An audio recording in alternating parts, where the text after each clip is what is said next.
Okay, let's begin over here. We've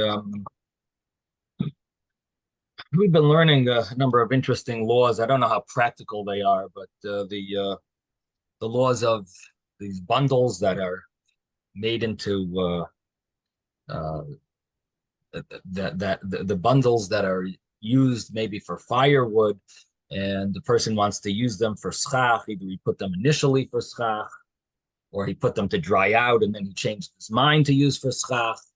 Uh, Ultimately, it's a difference of daraisa or derabanan. You put them initially to dry out. Daraisa, it's not valid biblically. It's not valid for schach because tasav leimana osui. You have to make it kosher. You can't make it in an invalid way, and then fix one little thing like untie it, and consider it kosher, or have in mind to think that you're going to have it in mind. I should say, just thinking that you're going to have in mind now for schach, that would make it kosher. It's too. You already put it on in an invalid way. You put it on to dry. You didn't put it on. You put it on for them to dry, so you could use it for firewood. So that would definitely be invalid. Um, we did have a whole discussion about what happens if you want to correct the problem. So you put it on for the wrong reason, put on the schach. Now you want to correct it. What do you need to do to correct it? Is it enough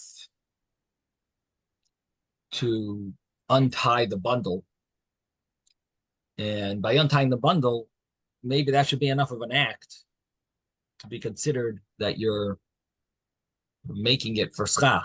In other words, is that enough of an action? Or do you need to maybe move it around and or lift it up?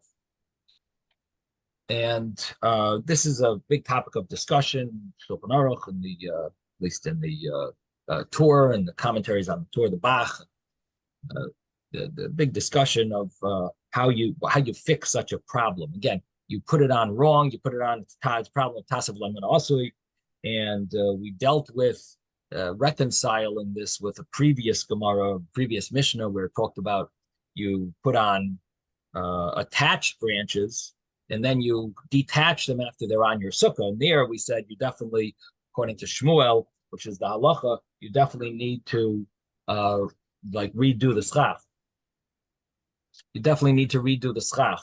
But here it seems like there might be room for leniency. It looks Tosfos over here. We saw Tosfos seems to say that maybe here you could just untie it, and somehow that would be good enough for schach. It's a very surprising law because how do you differentiate between there? You even cut the schach off, and we said it's invalid still. You got to move it around. You got to lift it up. You got to lift up each piece according to Rashi. Rashi mentions that other commentaries mentioned you move it around, but move around each piece. But the fact is very similar to our case where you put on invalid schach. The schach is called tasav leiman asui, and it's problem of putting on in kosher schach that's non kosher in the first place. And what are you doing? You're just you're untying it, and that's going to be enough just to untie it. You cut the other place you're cutting. I would think cutting is much more of an action. You're chopping a branch from the tree, and that's not good enough. And here you're untying a bundle, and we're going to tell you that it maybe is good enough. Why would untying be less of an action than cutting a branch that's attached to the ground? It seems very surprising to like how can someone understand this Tosfos? Now, the good thing is that Shulchan Aruch doesn't accept Tosfos. So at least Shulchan Aruch we understand, so that's good. Shulchan Aruch says that in order for it to be fixed, you gotta definitely move it around or lift it up and put it back down. And and in the Alter Rebbe Shulchan Aruch, he spells out in Mishnah Berurah, they both spell out you also have to untie it. So you got to untie it and move it around. And that would, at least logically, that seems to at least reconcile the two Gemaras here. So the earlier Gemara talked about, where you cut it, it's not good enough. you also have to move it around or lift it up. Here also would be the same law that you put it on. Biblically, it's invalid. It's called tasav leimin asui. It's biblically invalid, and yet you would be able to and the same law would apply according to Shulchan Aruch. You would need to untie it and move it around, and these bundles would then become permitted. So this is the way Shulchan Aruch brings it. In fact, I'll just pull it up right here in the Mishnah Berurah, in chapter 629, where he talks about it, and he says that it's prohibited to use schach with these bundles, because sometimes, this is in 629, paragraph 15, because sometimes a person is going to put it on the roof of his sukkah to dry out, and he'll change his mind afterwards, and it would be puzzle invalid because ta'aseh v'loy min ha'asud. That's a hard word there in the Shulchan Aruch. It uses the word tulma. Tulma is an abbreviation. Tulma. Ta'aseh v'loy min ha'asud. It's good we learned the Gemara. So I'm sure a lot of people go over there and they can't really figure out what the word means. But it's Tulma is ta'aseh v'loy. It's an acronym. Ta'aseh v'loy min ha'asud. It's that you have to make it in a kosher way. So it would be prohibited, and that would be a rabbinic law, because here you are putting it on right, but the problem is it's similar to someone who put it on wrong, and the problem there would be tasav v'leimin, a biblical problem.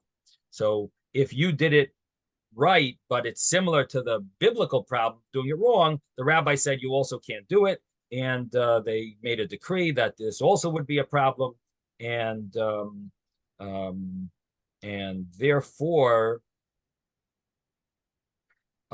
and then the Shulchan Aruch talks about that it has to be very similar to a bundle that they used to use to dry out. Because if we're making a decree that this bundle should be prohibited because it's similar to the bundles that they used to dry out, so it has to be in a certain sense similar to those bundles. If there's something different about it, which we'll see more about in the next few pages of the Gemara, that if there's something different about it and it's not comparable, then maybe the law wouldn't apply. It has to be similar because we're making a decree. This looks like that. If it doesn't look like that, if it's not in a similar way, so we'll talk about that when we get to it.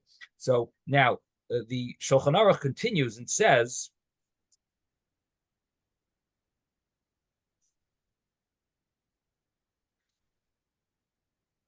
if you use schach like this in paragraph 17, if you did this for the schach, as long as you untie it, it's kosher, because it's only a rabbinic problem, because you did it right, but it looks similar to the type of bundle that would be rabbinic, that would be biblically prohibited, and because you did it right, but it's only similar, so it's only a rabbinic problem. Therefore, as long as you untie it, that would be kosher for schach.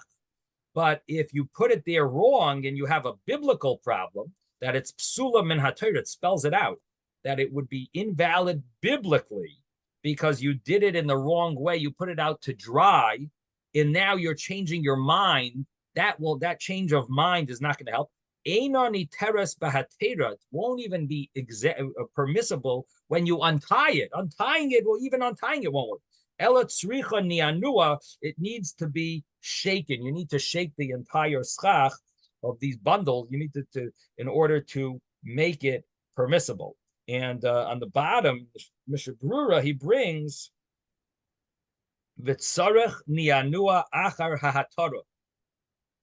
You need to shake the schach after you untie it. So even though Shulchan Aruch doesn't spell out the untying part, you got to shake it and untie it. And seemingly the reason you have to untie it is because if you shake it, what happens then? After you shake the schach, so you have these bundles that were put on wrong, they were put on to dry, and now you go and say, okay, I want to fix it. So I'm going to wave it and I'm putting it on right. So do I also need to untie it, or can I just put it on right? So the reason you would have to untie it is because if you don't untie it, then you're back to square one. This is the rabbinic problem, that you've put on schach in a kosher way, but it's very similar to the non-kosher way. And because of that, we said you would need to untie it. So here, what did you do? You put it on the really wrong way, biblically prohibited, invalid schach, because you put it on for the purpose of drying out. And now what do you want to do? You want to just wave it? If you wave it and put it back down in a kosher way for schach purposes, what's going to end up happening is you've now fallen into the rabbinic problem. You've actually put it on for the right purpose, but it's very similar to doing it for the wrong purpose. And what did our Mishnah say? Our Mishnah said that it's ein masachin, but you can't use this for schach. So that is the way Shulchan Aruch brings it, that you would need to wave it, shake it, move the schach, and fix the schach in such a scenario. And the Mishnah Berurah he adds in, and also the Alter Rebbe Shulchan Aruch brings down that you would need to untie it as well.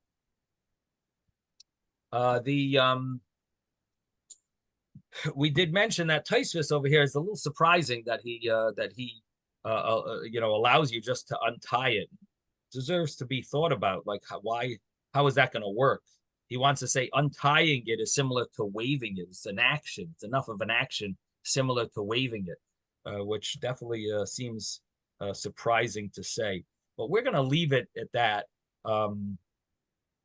until we see the next few Gemaras, because there are a few Gemaras that really are connected to this piece. One talks about how many branches are we talking about in these bundles. We're going to see that. That's going to be one discussion. And then there's also a discussion later about the different types of bundles that they used, and cone-like, the type of tying together. Maybe I shouldn't call it a bundle, but like a cone-like entity of hadassim. It seems like, and they would tie it on both ends. And we'll see there in the Gemara about those type of scenarios, because they're all really connected. And as I said many times, Torah is aniyim b'makom echad and ashim b'makom achar. Torah is sometimes poor in one place and rich in another place, where you sort of like need to know the other Gemara in order to know this Gemara. But you also need to know this Gemara in order to know the other Gemara. So you sort of like get yourself into this mess where if you don't learn it, close in proximity to each other, two Gemaras, you'll always learn it wrong because you won't get the full picture. So you always got to do chazara and remember remember all the different places. So that's part of learning, and that's what the only way to make it work is if you have to have patience and learn the other Gemara and then come back and try to reconcile them. Now, I did want to touch on something that we mentioned earlier as well, and that is that I mentioned that the Gemara uses the word lechatchila. Tosfos took it out, and I had asked a question: what would happen if a person ate in their sukkah? What would happen if a person ate in their sukkah that had these bundles of schach? They were put on for the right purpose, except for the fact that they're very similar to the bundles that are used to dry out. And our Mishnah says, ein masachachin behem. You don't use them for schach. You can't use these bundles for schach, even though you put it on for the right purpose, because rabbinically there's a problem. And the Gemara says that because it uses the word ein masachachin behem, because it uses the term that we don't use them for schach, which is more of a lenient type of a wording rather than a more harsh wording. This is not a sukkah, but it uses those words, ein masachachin behem. That tells us, the Gemara says, lechatchila, preferably is that you don't use it for schach because of this gzeira rabbinic decree, but biblically it would actually be kosher. That's the wording of the Gemara. And Tosfos doesn't like the word lechatchila. And the reason he doesn't like the word lechatchila is because I asked a question: what would happen if a person sat in such a sukkah on the first night of Sukkot? Would they have to go back and make kiddush and eat challah and have another meal or in their sukkah again? And maybe, I don't know if they'd have to make kiddush again, I should say, but they would have to say Aleshev Basukah again. Would they have to eat again, or at least eat again in their sukkah? Would they have to eat again in their sukkah in order to fulfill the mitzvah of the first night of Sukkot of eating in the sukkah? And Taisa says you definitely will need to go again. What do you mean? It's rabbinic. Yeah, rabbinic laws also obligate you to do certain things. And one of them is that if your sukkah is non-kosher rabbinically, you're going to have to go back on the first night of Sukkot and go and eat again in the sukkah because your sukkah was invalid rabbinically. Yeah, it was kosher biblically, but it was invalid rabbinically. And therefore, Taisus takes out the word lechatchila, because even after the fact, even b'diavad, which literally means after the fact, you need to do again an eating in the sukkah, in a kosher sukkah. So you'd have to go to your friend's sukkah and eat inside your friend's sukkah after you ate already in the sukkah, because it's invalid rabbinically. Your sukkah is invalid rabbinically. Now, Rebbe, yes, I think one of the problems is that rabbinically is really misinterpreted. Sometimes the rabbis made gezeirus. They imposed something new on the world. But the fact that the rabbis required something is because they went through the Torah and found a Torah basis for it. So anything that you have that you say rabbinically is really still Torah derived. It's not like they came up with it, except for those cases where they specifically had a takana or they had something specific. Because otherwise you hear D'Rabbanan and you say, okay, I don't have to worry about it. It's D'Rabbanan. But D'Rabbanan got it from the Torah too. Yeah, but this is one of those cases where it actually is a decree where they didn't get it from the Torah. They didn't get it from the Torah. But we're defining it. You're defining it as a decree, and you're aware of it. It's not just like a D'Rabbanan. It is. No, this is really just a D'Rabbanan. It's a decree. It really is that case. And still you got to go back and eat again in the sukkah, because the Rabbanan made this decree that it's not valid. Your sukkah is not valid. So even though on a biblical level, you could say it's a valid sukkah, but on a rabbinic level, this is an invalid sukkah. So if someone asks you, did you eat in a sukkah last night? It's not a very clear answer. Rabbinically, no, you did not eat in a kosher sukkah. So this is one of those decrees. Again, biblically, this is fine. What you did was fine, and the rabbis don't show any source why they're prohibiting it, except for the fact that it looks very similar to the bundles that are used to dry out. Now, so I made it very clear that this is not lechatchila. This is even b'diavad. It's not only in a preferable way you shouldn't eat in that sukkah. Even after the fact, you can't eat in that sukkah. The commentaries, one of the commentaries wants to say, and it's actually in a few commentaries bring up another scenario. And I didn't give this example, but this would be an example that is a little game changer. What would happen if you only have this sukkah?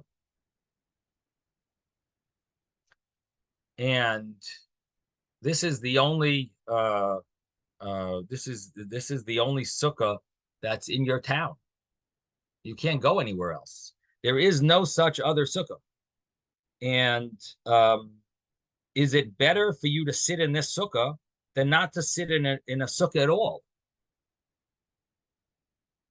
And the answer is that the reason why the Gemara says lichatchila, preferably, is because there is a case where b'diavad, if you have no other choice, then you do sit in this sukkah.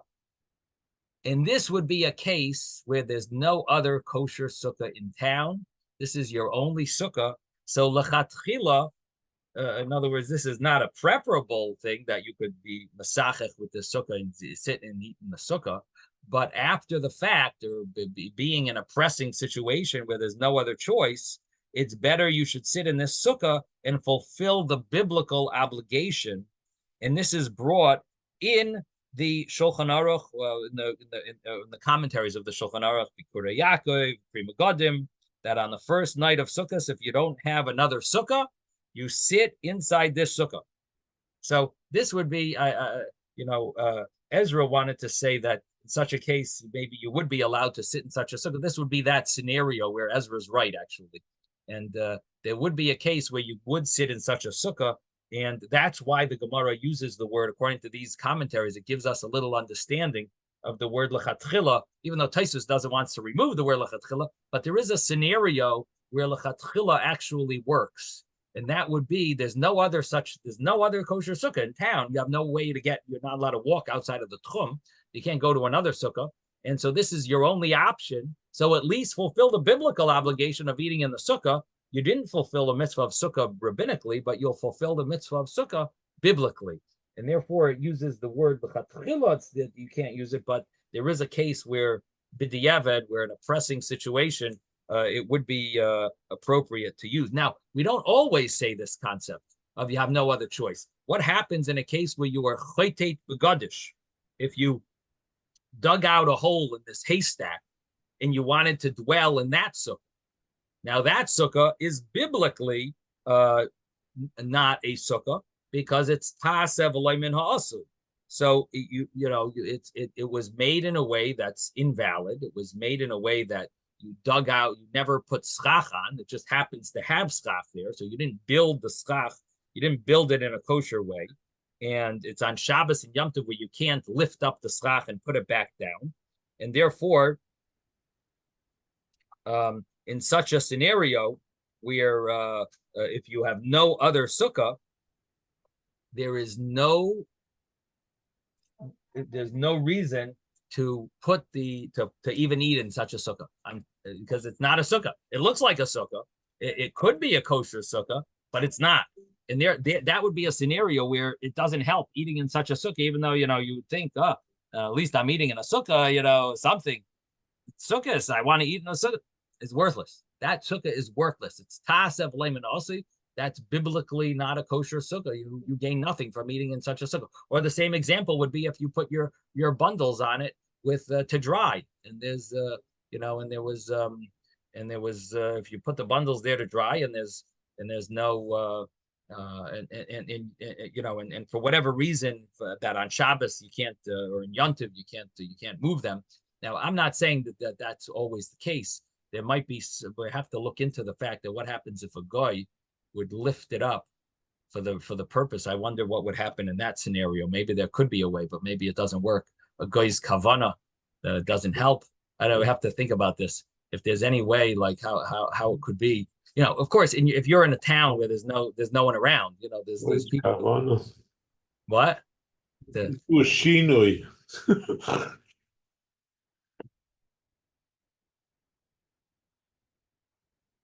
Gemara we learned earlier seems like it works, right? That we had Gemaras earlier that spoke about the Sukkahs Rakbash and Ganbach, right? Those sukkahs where some of them were cases where they were made by goyim, right? What was in those sukkahs? If we look back again, you gotta always remember these Gemaras. So the question would be, never where they needed kavana. What is that? Never where it required kavana. Well, it has to be made l'shem schach. A guy is like a rock. L'shem tzel. I understand, but I'm just telling you that the Gemara earlier, where we had those sukkahs of Rakbash and Ganbach, those were cases. But those were the huts. Those were huts that were made for.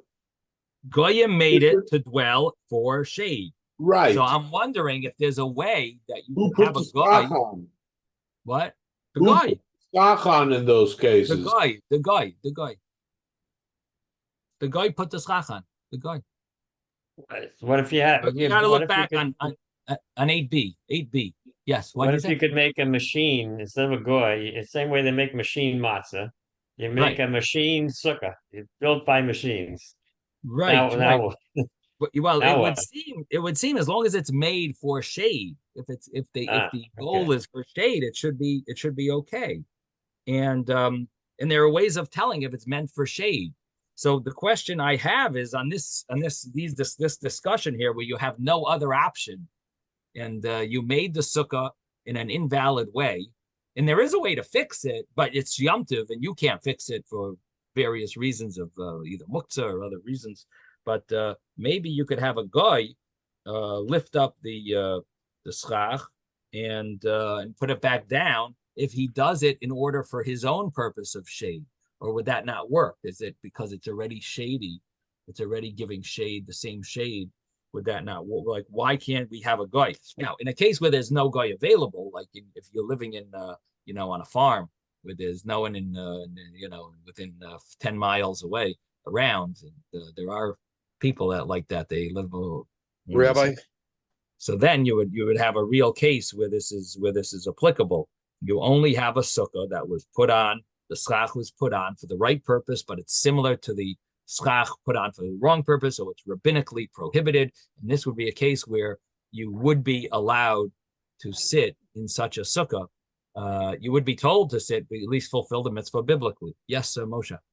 I'm saying, in some of these islands and in some places where they have what they call cabanas in some of these beaches, where they have, schach covering an area where people can go and, sit down at the beach, and they're, and they can use that as a form of covering against the sun, Now that those cannot be, they're puzzled. They cannot be made kosher. I mean, they've been out there for some time, and I mean, they do replace the schach, and they, it just doesn't seem to me like that those can be made into, sukkahs, Well, what we're understanding is that if you move around the schach and put it on for the right purpose, it would be. It's just like your house. You could use your house for a sukkah as long as you have a removable roof, So even though it's used year round, but you would be able to if you change the schach, change the roof. All right. Anyway, so that's an interesting way of answering Taisvis's problem, and a practical. I don't know how really practical it is, but at least it does. There could be such a scenario where it would be applicable. Okay. So that touches on that previous Gemara there with the if it's lechatchila or you use the word lechatchila. Okay. Anyway, the next Gemara talked about Rabbi, the arrow. Yes, David. in Moshe's example, instead of moving the schach, would it be sufficient enough to just place additional schach on top? We got to learn more of the Gemara to be able to deal with that. It's not not a simple thing, but there could be such an idea where you put majority more shade than schach. I mean, definitely gets into a lot of problems. We've had some issues with different rishonim. Depends on learning previous Gemaras as well, which dealt with what came first, which I think you brought up. So there is such a concept of what's actually giving the shade, what's blocking what's blocked. So if you put more, there could be some, there are Rishonim that talk about what came first, but you're in Shulchan Aruch. The truth is, it doesn't seem to make a difference what came first. But so that would be an issue according to some Rishonim. And then the fact that you're koshering it with putting more schach on top, it seems like there could be a way. Yeah, there could be such an option. Maybe we'll have to as we learn further, and we'll see what Shulchan Aruch talks about. We've touched on some of that before about b'shechavtam. The Gemara mentioned when you mixed it together. All right. Anyway, we'll keep that in mind for as we learn further. The Gemara that we learned on Friday also talked about the chitzin, these arrows, and so you use these arrows for schach, not the metal part. You're using the wood part of the arrow, and so and of course it's not attached to the arrow, because if it was, that would be considered like a kli, and makabel tuma. It's metal is makabel tuma. Wood, if it's flat, it's not makabel tuma. Doesn't receive, it's not susceptible to tuma. And so we spoke about the two types of woods that are attached. These two types of poles that are attached to this metal arrowhead. The wood that's flat doesn't have a receptacle to it, so it sticks into the metal. The metal has the receptacle part, and the wood sticks into the metal. So in that scenario, that wood is just a flat piece of wood, or it's round, but it's not. So it's not a vessel. It's not a receptacle. So that would not receive tuma. Again, it's not attached to the arrowhead. If it was attached to the metal arrowhead, of course, that's another story. It becomes a yad, a handle for for metal and be susceptible to tumah. It would be a problem even if there's more wood than arrow than metal. But here we're talking about you just have the wood. So the wood, so it depends if it's a receptacle or not a receptacle. And so there's the male wood and the female wood, so to speak. The female wood is the wood that fits into a certain type of arrowhead. That the arrowhead is has a projected protrusion coming out of the arrowhead that fits into the wood. The wood has a little receptacle area where it can receive that metal piece to attach to it. So that wood would be a vessel because it's a receptacle. It would be considered a makabel tumah, something susceptible to tumah. And so that type of wood you would not be allowed to use for schach. But the male wood, where it's just a pole and it fits into the arrowhead that's metal, that's a receptacle arrowhead, that would be a kosher schach. The Gemara, of course, asks, well, this seems pretty obvious. We know the laws of tumah. Wood that's flat or round that doesn't have a receptacle is valid for schach, and wood that does have a receptacle is invalid. So, like, what are you telling me? And so the Gemara explains that number one, with the male wood, the wood that doesn't have a receptacle. So we might say we should make a decree that you might end up using, if we allow you to use the male wood, you might end up using the female wood, so to speak, the receptacle wood. And therefore, you might think that it should be prohibited, even the male wood. The rabbi said, no, it's not a comparison. We're not afraid someone's going to make that mistake. And it is permissible in kosher to use the male wood pole. Now, the Gemara then says, what about the female wood pole that's invalid? Isn't that obvious? And the Gemara answers that the female wood pole that is a receptacle, so you might think that it's meant, because it's meant to be filled permanently, it's meant to have that arrowhead attached to it, and therefore it may not be considered a receptacle, because even though now it could theoretically receive, but a regular receptacle is something that receives it, you pour it out, you take in more. A real vessel is something that's not meant to be made into a attachment that is permanent. It's meant as a vessel to be receive and give, and here you have something that's a receptacle, but it's going to be filled, and it's meant to be filled. So it's not really meant to be even a receptacle. It's meant to, it's meant to be like a permanent item, which has no space to receive because it's going to be filled soon, that receptacle part. And the Gemara says, Kamash Malon comes and lets us hear that this is still called something that's that's susceptible to tumah, and therefore it is invalid for schach. Now there is a little discussion here about this, because there is another Gemara that talks about this type of issue where something is it considered a receptacle if it's meant to be filled permanently, and the other Gemara implies the opposite, which creates of course a problem here. Our Gemara seems to imply, what's the conclusion of our Gemara? Kamash Malon. It comes and lets us hear that we consider this a receptacle for tumah, that even though it's going to be filled permanently, right? That's what it sounds like. Even though it's going to be filled permanently, it's going to be invalid for schach because it's possible, it's a receptacle. That's called a receptacle. The Gemara, the other place, implies that's like a minority view, and there's the main view is that it's not considered a receptacle. So one way of reconciling it is to learn our Gemara a little differently. That it's not that we're saying that if it's going to be filled permanently, it's still considered a receptacle and it's considered a vessel and it's makabel tuma.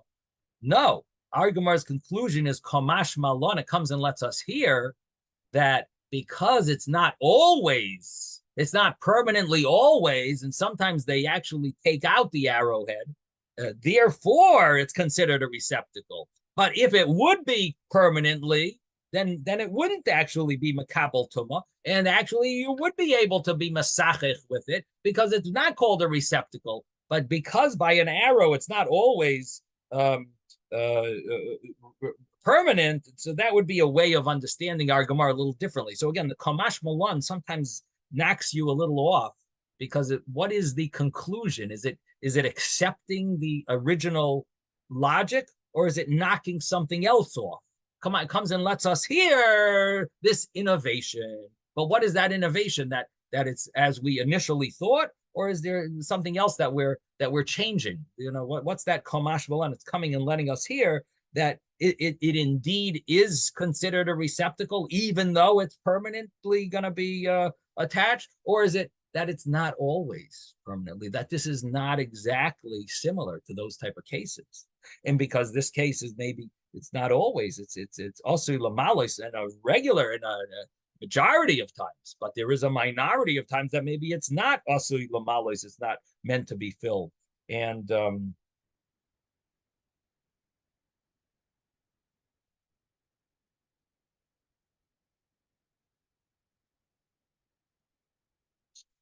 there's another way of reconciling this as well, and that is that once it's filled, it is not a receptacle. But until it's filled, that's what the Gemara is saying. That a vessel that's filled is not called a vessel anymore if it's going to stay that way permanently. But until it's filled, maybe you could say it is considered a vessel. So kamash malon, that since it's not filled yet, it's considered a vessel. So again, there's different ways of reconciling these two Gemaras. And it would make a difference of how you're understanding those last two words, kamash malon, that it's coming and letting us hear that, like, it's coming and letting us hear that it is considered a receptacle. Why? Okay. Anyway, so that's the story with the with these arrows. Now, the pole of the arrows. Okay. Now comes the next Gemara, and this also was a little confusing. I mean, if you want to just understand it on a simple level, the next Gemara, which talked about the flax, basically, if something is if it's unprocessed, like flax, it grows from the ground, it's unprocessed, then of course that should be kosher for schach. The problem is at what stage is it no longer considered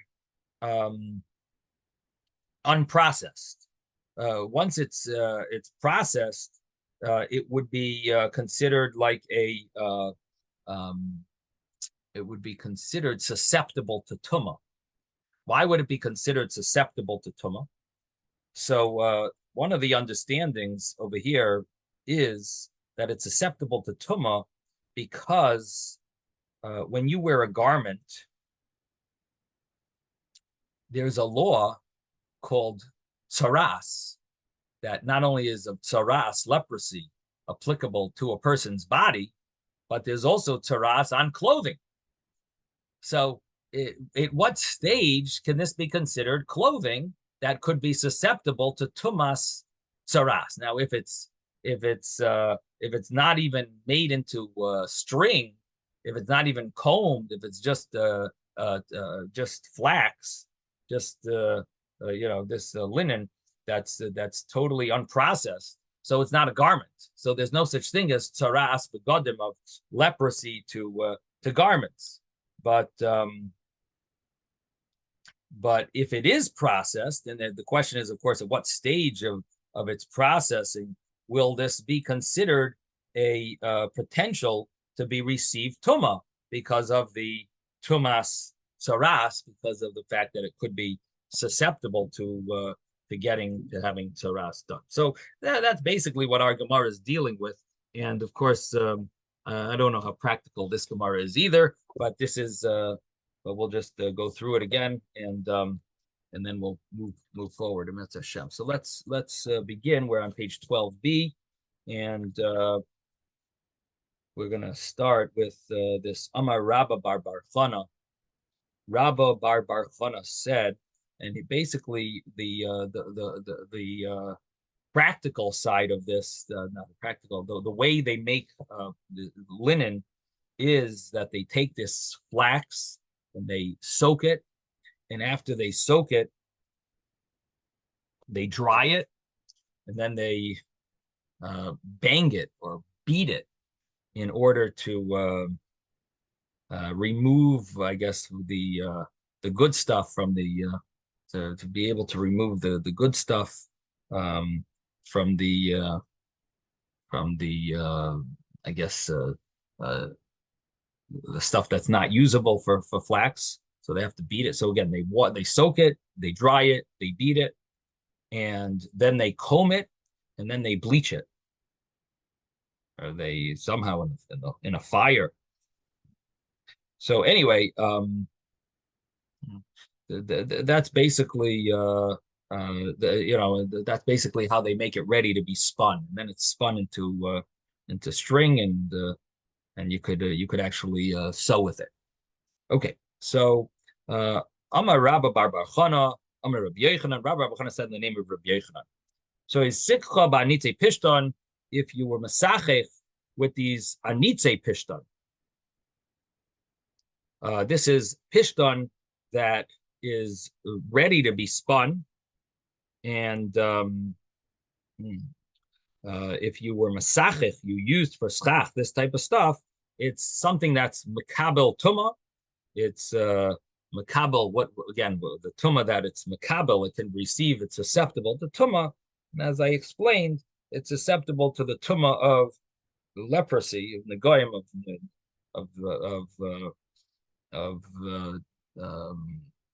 garment tzaras, of garment tzaras. So it's so once you've done all these, so this is called anitze pishton. Now that would be invalid for schach. For hutzne pishton, but what happens if you used the hutzne pishton, which is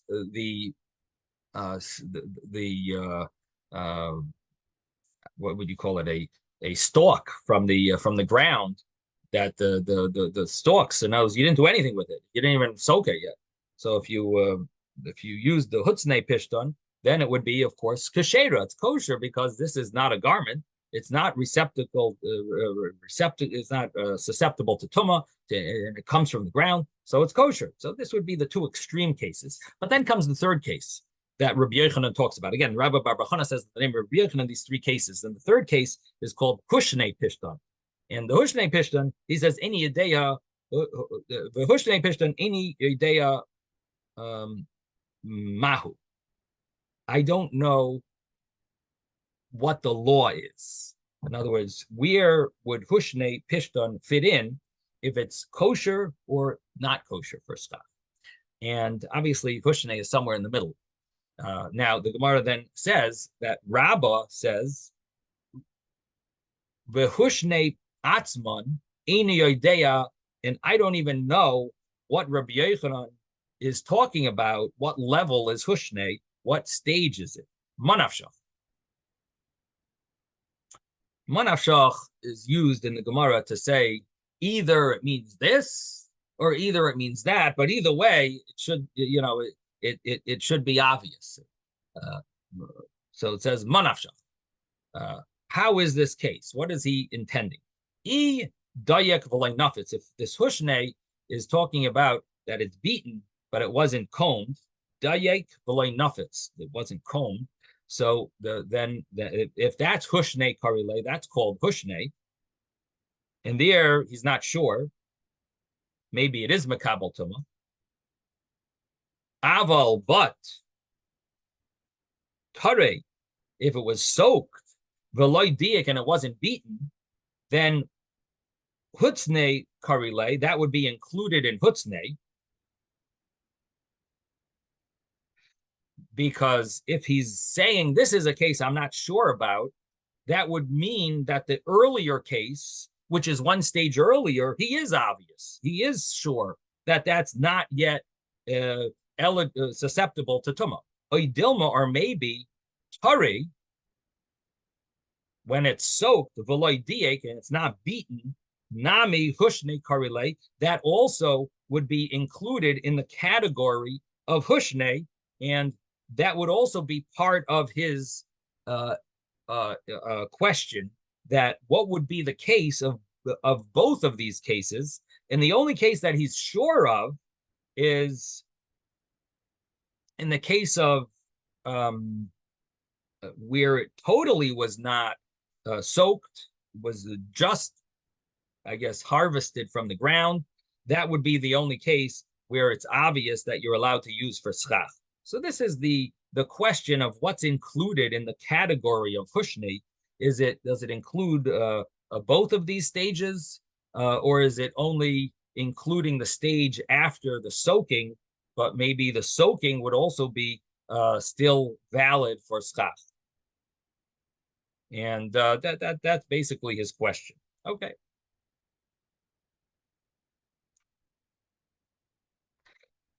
So now comes the next Gemara. The next Gemara says that Amar Rav Yehuda says, Hani shushi, these shushi, and Rashi tells us in Old French it's means fly, which the commentary on the side tells us it's basically trees or vegetation that doesn't have any fruit. So that's what shushe is. It says here it's licorice. Yeah, licorice is translated. Really? Oh, okay. Yeah. Does that and the next one is wormwood. Wormwood. Okay. Licorice and wormwood. Wormwood. So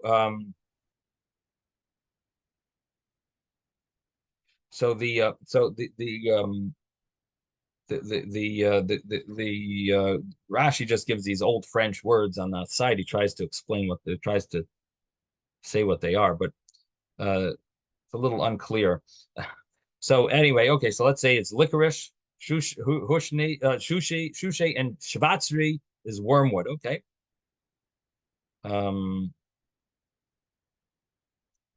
Now, so it these says two here. cases, It says here in this the commentary that in modern Hebrew, shush is licorice. Interesting. So the problem is the Gemara says it's masachin bahem, masachin bahu. You can use them for schach, and the Rashi says it's not Michael Adam. It's not fit for human consumption. And then the Gemara says Abaye Yomar. Abaye says that b'shushe masachin, you could use it for schach. B'shvatzri loy masachin, but you can't use the shvatzri, which is this I guess wormwood. That you can't use loy masachin. My taima. What is the reason? And then the Gemara, we turn the page, actually kivan, and then we turn the page to sari rechayu. Their odor, their reach, their smell is very strong or disgusting. So shavik la the nafik. A person will leave the sukkah, and and therefore you can't use it for stach. So the understanding in an Abaye, which is a little interesting over here, is that what is the problem with using these for schach? So the first opinion, Rabbi Yehuda says it's no problem. You can use it for schach, and these are not called food. Again, food you wouldn't be allowed to use for schach. Food is makabel tuma, but these are not food. But so Rabbi, they're translating here that not licorice and more, but it's the leaves. Oh, the leaves. Okay. The leaves from the licorice and the leaves from the wormwood is what's being in Safaria. That's how they translate it. Okay. All right, so that makes it a little more understandable, because people do like licorice, and I guess wormwood is not really edible. People do seem to have. There's a lot of medicines I think they use wormwood for. Yeah, Not wormwood much is natural. famous as being the most stinky of all the Oh herbs. really? Oh really? Yeah. Uh-huh. I Oh, used so that fits. I used to practice herbal medicine, Uh-huh. But and it the is it wormwood is is a the it is a worst. it probably is an important medicine. No, they use it a lot, even though it smells the most. Yeah, yeah. So In fact, it says over here it's because it's stronger. Sometimes it's used in medicine, and sometimes it's used to flavor certain types of wine. I don't know how what the right. people have different tastes, but who knows? Okay. Anyway, so the bottom line is Rav Yehuda says that the shushi and shvatzri you can use. They're not these leaves are not edible, and and the Abaye says, well, shusha you can use for schach, but the shvatzri you can't use for schach, but for a different reason. Um, that it's going to cause people to leave the sukkah, and that would mean that it's like a rabbinic decree, that we Rabbi, don't. they're also what they're saying is it doesn't start out with this bad smell, but as time goes on, apparently, Huh. that's how they're explaining it here. That at over time, the odor all of a sudden starts to. I don't know how it works. I don't know if it's a day or whatever, but at some point, all of a sudden, this odor starts entering from them just sitting there. Interesting. Yeah, Yes, there's so a because in the beginning it may be okay to do the sukkah with this schach, but since it's not going to be, it's going to grow to be impossible to remain in the sukkah. Therefore, it's not appropriate to make the sukkah lechatchila with this stuff that's going to eventually stink. Like again, Yeah. I guess a day or two. right. So there seems to be a discussion among the commentaries here if um, if a person covered his sukkah um, with such schach already, that would it would he would it be okay, and or is it rabbin? In other words, you're not allowed to make a schach from it, but what happens if you did? So here we seem to have more of a little leeway, because the Rambam seems to say that if you did use it, then it's uh, that it's you fulfilled your obligation, or you could even you could even go in it. Other Rishonim don't seem to agree with that. They say it's rabbinically prohibited. It's not allowed. Now, to what extent is this rule of shavik lehu benafik? To what extent we're afraid someone's going to leave? Now, of course, if it was really, really bad, if the smell, if it's unlivable, then it could be even biblically prohibited. But here, obviously, it didn't reach that level of that, to that extent. Okay. Anyway, so this is the discussion over here, and now comes Rabbi, the next. Yeah. the word for wormwood is this schwarzray. That's not related to Schwarze, is it? Like is that or does I the word know of. Schwarze have it? Does the word Schwarze have an Right, there's erase? Yiddish. Yeah, there's Yiddish and there's Aramaic. Does the word Schwarze have Also, a erase? yeah, but it has the resh before the tzaddik. Oh, okay. It's a Okay. different language. Okay, so the next Gemara says something similar. Amar Rab Chanan by Rava Hani Hizmi Vihigi. These are some type of thorn bushes or other type of bush. Hizmi Vihigi. Um, Shrubs. what do you call it? Shrubs. Shrub. Shrubs and thorn bushes. Okay, shrubs and thorn bushes. So the other way around. Thorns and shrubs. Thorns and shrubs. Okay, hizmi v'higi. Thorns and shrubs. Mesachim who you can use for schach. Abai yomer behizmi mesachim. You can use the hizmi, the thorns, but behigi, the shrubs loy mesachim. You can't use. my timer. What's the reason? Kivan denatri tarpaihu. Since their leaves fall off, shavik la v'nafik, a person will leave the sukkah and he'll leave it and exit the nafik, and he'll exit. He'll abandon the sukkah or he'll leave it and the nafik and exit the sukkah, and therefore you can't use it for schach. And the understanding here, and I'm not exactly sure what type of thorns we're talking about or what type of shrubs. So to translate it exactly, thorns and shrubs, I think is a little would be a misuse of the word. I think you'd have to know what specific ones we're referring to, but it's brought down that we're talking about cases where the type of leaves constantly fall off, not just because of wind, not just when the wind blows that they would fall off. That that would be another that wouldn't be necessarily a problem. Rabbi, can I share a picture? Yeah, sure.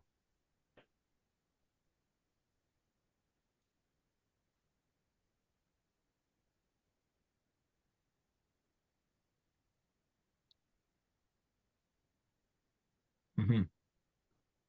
The first one is the Hizme, and the next one is the he. Is it he? He gay. Well, Aramaic. You have to know that in Aramaic you can get away with using different vowels because just because Rabbi Steinsaltz pronounces it one way, right? Doesn't we could call it Higi, but Hizme and Higi. The first one's the thorns, the second one's the shrubs. It's different ways of we don't have vowels in the Gemara. You can pronounce these are words that you can pronounce either way. But okay. So basically what it's saying is these things seem to constantly fall off, which you do find with certain trees, like things fall off. But I think the main point here is that many people use evergreen, at least in is that what I think it's called, evergreens that they in New England we have evergreen up here. Right. Yeah. Now they do fall off, those it's like the pine needle, little pine needles. Pine needles. They fall off, and it's actually a very big hassle cleaning them after Pesach, after Sukkot, getting them, but they do fall into your, every so often. The only thing is, it seems obviously those are kosher. Everyone uses them. So the thing is that they're not constantly falling off from nothing. Normally they're pretty tightly attached, but here and there they fall off. It's obviously not considered similar to these type of Hizme and Higi, that they're continuously falling off. There must be some type of reason. With Safari, they're saying that it's falling into the food, and the person is trying to eat, and every time they take something and they try to take another bite, and then another one falls in. Apparently, then they get out of the sukkah and they say, "Look, forget it. It's not going to work here." Right. So. But the point is that the pine needles sometimes do fall in the food as well. But it would seem like it's much less common. Okay, I see my time is up over here. All right, sei gesund, everyone. Have a wonderful day. Rabbi. Thank you, Rabbi. Thank you, Rabbi. Have a good day, everybody.